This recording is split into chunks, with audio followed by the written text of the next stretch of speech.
A new threat to plants and trees is edging ever closer to British shores.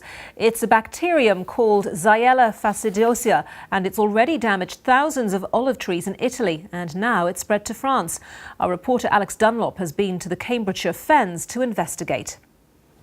Here at Barcham Trees in the Cambridgeshire Fens, they are very worried about this new bacterium, which is still confined to the continent. I'll take a look at this cherry plum tree.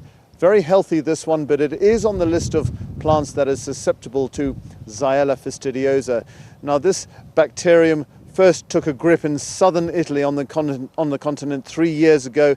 It's ravaged olive plantations and has since spread to Corsica and into France. And the real fear in the horticultural industry is that it could get a toehold in England if stock is imported into this country. Let's have a chat with Mike Glover from Barcham Trees.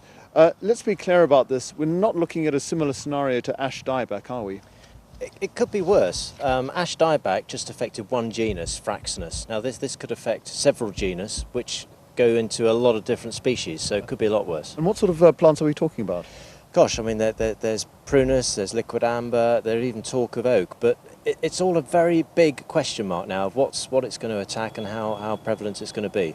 You've already got precautions in place. You actually quarantine the trees that you bring in from the continent for a year. Is that sufficient? Yeah, well, we saw this coming, would you believe? Globalisation is a horrendous factor in plant disease control, and we took precautions of putting all of our trees in quarantine for a year before we dispatched them. Now, we're the only nursery to do this, and my worry is for the nurseries that don't. The trouble is you can't quarantine small shrubs like lavender and rosemary and some roses, can you? Well, you can't, but it's going to become a self-fulfilling prophecy. Unless we do something about this, we will get more pest and disease build-up in the UK, so we've got to do something about it.